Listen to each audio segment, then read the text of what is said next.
안녕하세요. 고등교육 외고 담당 김미선입니다. 지금 기말고사 모두들 잘 치고 계신가요? 우리 아이들도 이제 심형회까지 치고 마지막 공통영어만을 남겨두고 있는 이 시점에 영상 설명회를 찍어서 올리게 되었습니다. 대면 설명회 같은 경우에는 저희가 이미 진행을 했는데요. 혹시나 상황이 여의치 못해서 오시지 못하신 분들이 있을 것 같아 이렇게 영상 설명회로 찾아뵙게 되었습니다. 이번에 저는 설명의 테마를 외고와 영어로 잡았어요. 외고에서 영어를 잡아야 기본적으로 뭔가 깔고 들어가는 그런 게 생기는 거고, 워낙 시수가 또 높은 것들이 있고, 그 다음에 특히 기말고사가 되면 시수가 부담되는 것들이 있기 때문에 이 영어를 잡으려면 어떻게 해야 될까? 단순히 내신 정도에서 끝나는 게 아니라, 혹은 모의고사에서 끝나는 게 아니라 도대체 영어라는 게 뭘까? 외고에서 요구하는 영어 능력은 무엇인가를 좀 생각을 해보도록 하겠습니다. 네, 첫 페이지에 제가 이런 말을 썼습니다. 단순히 외국에서 살다 왔다는 것, 혹은 국제중으로 나왔다는 것 충분하지 않다. 네, 어머님들 가끔 말씀하세요. 국제중 나왔는데요. 아니면 저희가 국제고도 생각을 했었는데요. 아니면 뭐 살다 왔는데요. 이런 얘기를 하시는데, 물론 너무나 중요한 자산입니다. 혹은 플러스 요인이 될 수 있는 게 있어요. 부가적으로 나한테 도움이 되는, 아이한테 도움이 되는 부분이 분명히 있습니다. 시험에서. 그런데 그것만으로는 충분하지 않고요. 내신에서 가장 고득점을 할 수 있는 건 요 성질들 말고도 다른 것들이 있어야만 내신에서 고득점을 받고 좋은 성적을 가지고 이제 준비를 해볼 수가 있겠죠. 대학 준비를. 그래서 그것 말고도 또 준비해야 될 것들이 뭐가 있나 말씀을 드릴 거고요. 총 5개로 나눠보겠습니다. 과천외고 내신은 어떻게 생겼는가, 그래서 내신에서 요구하는 바가 무엇인가, 그래서 김미선 선생님의 내신 수업은 어떻게 진행이 되는가. 그럼 여기까지 보시면 나는 여름방학 때 무슨 수업을 할지를 들으러 왔는데 라고 생각을 하시겠지만, 사실 이번 여름방학 같은 경우는 굉장히 짧아요. 그래서 아마도 내신 들어가기 전까지, 2학기 내신 들어가기 전까지 4회에서 5회 정도 수업이 나온다라고 생각을 해주시면 되는데, 아마 5회가 될 겁니다. 5회 수업이 된다라고 보면 좀 짧거든요. 그래서 요 기간 동안 또 모의고사 준비를 하느냐, 과천외고 다니는 학생들이야, 모의고사야 잘 치거든요. 그래서 이 5회 동안은 수능이나 모의고사 형태를 조금 더 신경 쓰는 것이 아니라 2학기 내신을 위한 기반을 쌓아야 된다라고 생각을 하기 때문에 내신에 대한 설명을 조금 드리고요. 이번 여름방학 어떻게 지내야 되는지, 그래서 수업은 어떻게 진행이 되는지를 말씀드리겠습니다. 과천외고 내신 구성 보도록 하겠습니다. 내신 구성은 중간고사에서 이렇게 시작이 되어서 기말고사로 이렇게 진행이 됩니다. 중간고사 때까지는 이렇게 심화영어, 독해, 이건 2학년입니다. 공통영어, 심화영어, 요게 1학년입니다. 자, 이렇게 진행이 되고 나서 기말고사 때 각각 심화영어 회화가 들어가게 됩니다. 그래서 일반적인 일반과 아이들은 2개를 기말고사 때 치게 되고, 영어과 아이들은 이렇게 3개를 치게 됩니다. 어떤 과목이든 간에 모의고사 형태의 지문이 나오고 있고, 그 다음에 원서가 무조건 포함이 되는데, 이 원서라고 하면 소설일 수도 있고요, 그 소설에 대한 분석본일 수도 있고요, 아니면 뉴스를, 아티클을 가지고 와서 기사를 영어로 공부를 하게 되는 경우도 있고요, 혹은 이기적 유전자라던가 이런 것과 같이 과학 도서를 가지고 오는 경우도 있고, 1학년들 같은 경우에는 티핑 포인트와 같이 개발서와 관련된 그런 원서가 나오기도 합니다. 그러니까 종류와 상관없이 원서를 읽고 흡수할 수 있는 능력이 있어야 된다는 말씀을 드리고요. 신영회 같은 경우에는 1학년들 같은 경우에 글쓰기와 관련된 것들을 조금 배우고, 2학년 같은 경우에는 영문법과 관련된 걸 배운다라는 걸 알아야 됩니다. 그러니까 영문법을 영어로 배우는 상황이니까 본인이 영어 문법을 제대로 알고 있지 못하면 사실상 2학년 올라가서는 영어 문법도 배워야 되고, 그걸 또 영어로 배워야 되고 조금 힘든 상황이 생기겠죠. 자, 그러면 영어 내신에서 요구하는 건 뭐냐? 이렇게나 많아요. 어법 능력 있어야 되지, 어휘 능력 있어야 되지 등등등 되게 많은데, 일단 첫 번째 말씀드리고 싶은 건 어법어휘 능력은 기본입니다. 왜? 문제에서 어법어휘 개수 물어보는 문제가 출제가 되고요. 그 다음에 영어과에서는 논술형이라고 해서 논술형 1에서부터 4까지의 유형이 있습니다. 그래서 단어를 하나 집어넣는 것, 혹은 어구를 집어넣는 것, 이번에는 문장을 쓰라고 하더라고요. 그런 것들이 나오게 돼요. 그러니까 점점 더 가면 갈수록 애들한테 요구하는 어법 능력이나 어휘 능력이나 영어적인 능력이 굉장히 커지고 있다는 겁니다. 그래서 그런 걸 쓸 수 있으려면 본인의 기본적인 어휘력이나 어법 능력 굉장히 좋아야 되겠죠. 그 다음 문문을 활용한 영장 문제 나오고요. 영어 추론 문제가 당연히 있습니다. 영어 지문을 쫙 주고 그거에 대한 영어 추론, 일치하는 것, 추론하는 바로 옳은 것, 개수를 고르시오 하는 문제가 나오는데 이 영어 추론하는 선지에서 새로운 어휘가 나오게 되면 아이들도 굉장히 힘들어하거든요. 그렇지 않으려면 본인의 어휘력이 굉장히 좋아야 된다라는 말씀을 드리고요. 그 다음 원서에서 마주하는 어휘들이 있는데 당연히 새로운 어휘들이 나옵니다. 그런데 만약에 본인의 어휘 능력이 좋지 않으면 제가 말씀드리는 어휘력은 이걸 외우면 원서에 나오는 모든 어휘를 알게 될 거야가 아닙니다. 본인의 어휘력이 좋으면 원서를 마주하게 되었을 때 새롭게 외워야 될 어휘가 100개 정도밖에 안 될 수 있다는 거죠. 만약에 본인의 어휘 능력이 좋지 않으면 원서를 마주하게 됐을 때 새롭게 외워야 될 단어가 300개가 될 수 있다는 거예요. 아예 없을 것이다라는 얘기가 아니라 최대한 그 갭을 줄이자는 거죠. 갭을 줄여놔야 한 회독이라도 더 할 거 아닙니까? 단어 외울 시간에. 그런데 만약에 본인의 어휘력이 좋지 않으면 단어부터 외워야 이걸 이해를 할 거 아니에요. 그럼 단어를 다 외우고 났더니 시험 2주 남았네. 그럼 요거 한 회독하고 끝나겠죠. 누군가는 이걸 3번, 4번 돌리고 있는 마당에. 그치? 그렇기 때문에 어법 어휘 능력은 기본이고요. 그 다음에 지문을 습득하자. 제발 줄줄줄줄줄줄줄 읽는다고 해서 이게 되는 게 아닙니다. 그러니까 지문을 단순 암기하는 게 아니라 지문의 주제, 그 다음에 지문에서 키워드, 그 다음에 요 핵심 문장, 그 다음에 각 단락별로의 주제, 토픽 센텐스, 그래서 서포팅 디테일이 뭐고 행간에 어떤 의미가 있는지, 내포된 의미는 무엇인지 그거를 좀 꼼꼼하게 하나하나 살펴보면서 지문을 습득을 해야지, 지문을 소화를 해야지 그냥 먹고 삼키란 얘기가 아닙니다. 그래서 지문을 통합기하면 안 되고 습득해야 되고요. 제발 한 번이라도 더 봅시다. 여러분들 특히 이제 수업을 들으면서 저희는 주차별로 본교재가 계속 나가고요. 본교재에 뭐 단어라던가 지문이라던가 등등등 여러 가지 기본 연습 문제들이 들어가 있는데 제가 그 연습 문제들을 단계별로 집어넣어 놓은 건 뭐냐면 1단계를 풀었어. 체크를 해. 오답이 나와. 한 회독을 더 해. 그 다음에 practice 2를 풀어. 채점을 해. 오답이 나와. 다시 한 회독을 해. 3회차를 풀어. practice 3을 풀고 다시 채점을 하고 오답이 나와. 그 부분 다시 회독을 하고 오답을 해. 이런 식으로 하라고 준 건데 우리 아이들 같은 경우에는 대강 해야 되니까 풀다가 앞에 한번 보고 아 맞다 이거였지. 생각 안 나네. 앞에 한번 보고 아 이거였지. 이렇게 하면 안 된다는 거죠.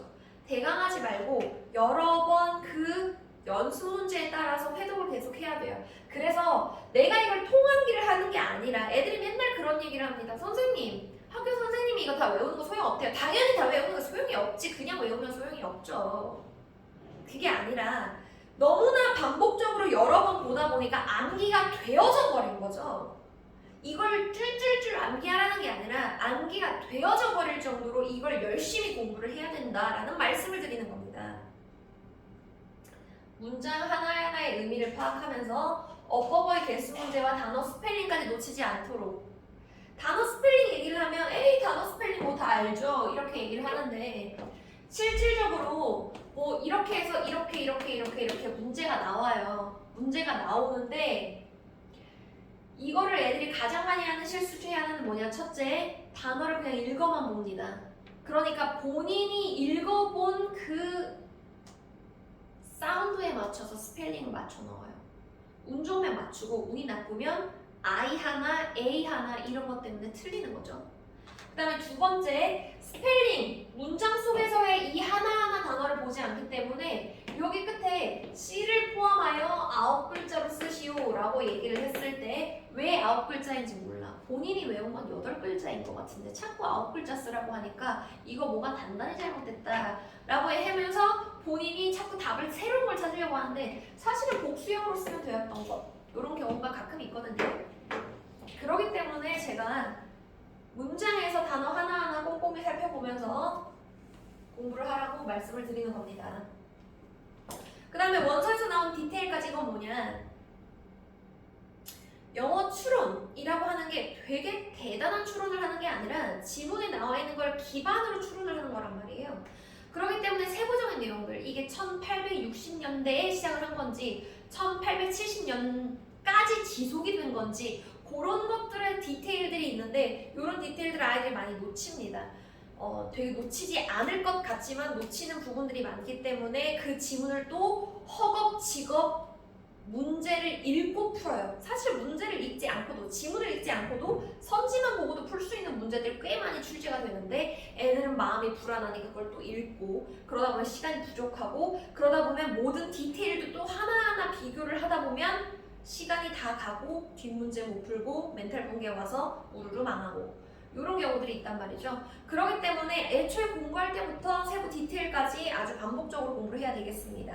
자, 그러면 저의 내신 수업은 어떻게 진행이 되느냐, 총 이렇게 5가지가 있다라고 보시면 됩니다. 일단 본교재, 단어, 지문, 선택형, 빈칸, 어휘오지선다, 어법오지선다, 순서, 삽입, 이렇게 본교재가 나갑니다. 그래서 기본 연습 문제가 이렇게 나가고 클리닉이 있습니다. 클리닉 때는 단어, 그 다음에 지문 숙지 테스트를 보게 되는데 아마 방학 때는 저때 이제 기본적으로 단어, 그 다음에 뭐 모의고사 이렇게 진행이 될 건데 내신 때는 단어, 그 다음에 지문 숙지 이렇게 진행이 됩니다.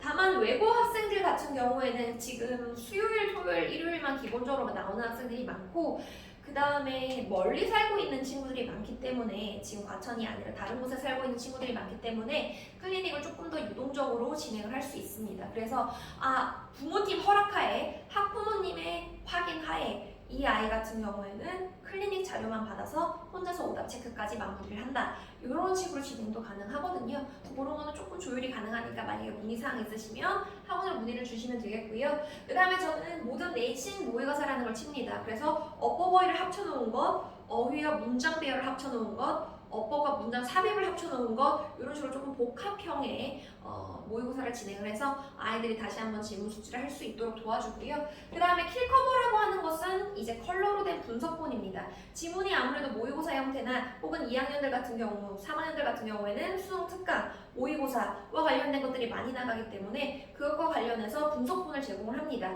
그래서 지금까지는 공통영어 부분만 저희가 제공을 했었는데요. 이번 시험에 이번 학기 때 요청이 되게 많이 들어와서 다음 학기부터는 심화영어 회화와 그 다음에 심화영어, 즉 영어과 범위에 해당하는 부분도 제가 킬커버를 제공하기로 했습니다. 그래서 모든 전범위 킬커버를 제공 드리니까요.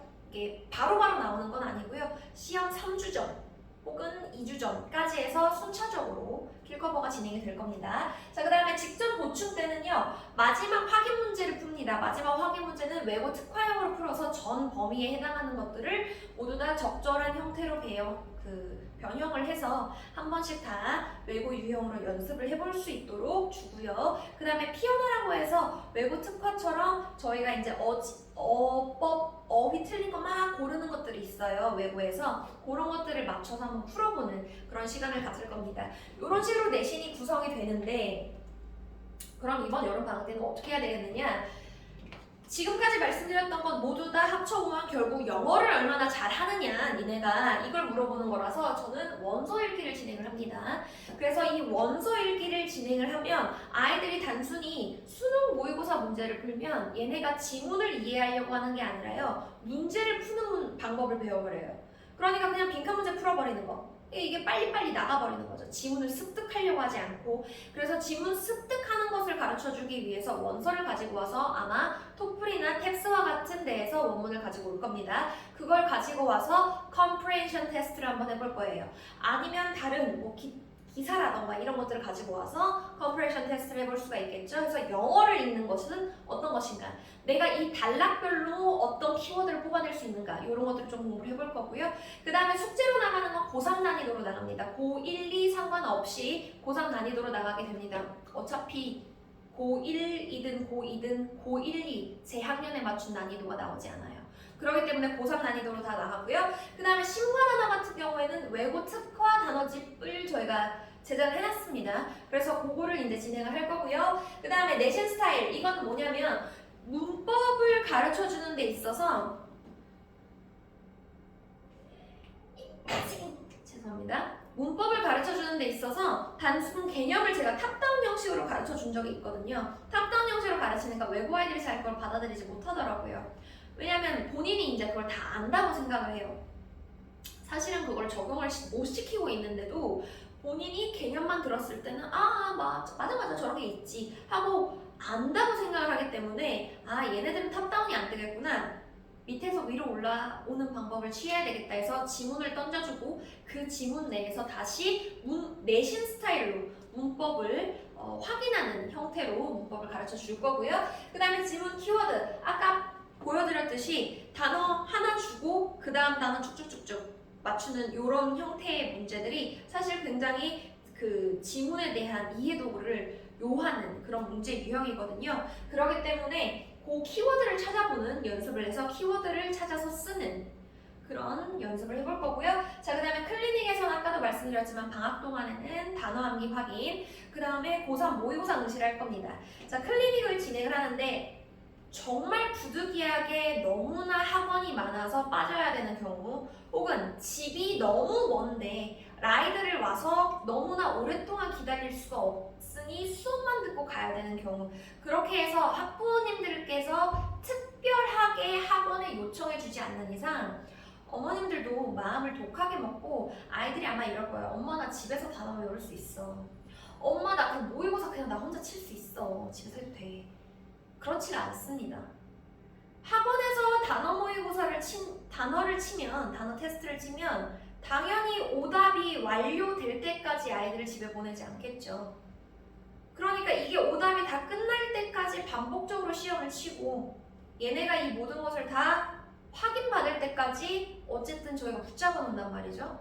그런데 만약에 혼자 한다면 이게 혼자서 그렇게 반복적으로 될까요? 반복적으로 되는 학생들이었으면 어휘력이 엄청 탄탄했겠죠. 그쵸? 근데 본인이 뭔가 지금 어휘력 좀 약하다고 느낀다는 건 혼자서 그게 안 되는 상황인 거고, 이번 방학 때도 그런 실수를 반복해서는 안 되겠죠. 그렇기 때문에 어머님들께서도 마음 독하게 먹으시고, 엄마 나 거기 가서 단어밖에 안 해요. 응, 단어 외우라고 가는 거야. 단어 외우라고 가는 거야. 하고 단어 외우도록 꼭 보내주세요.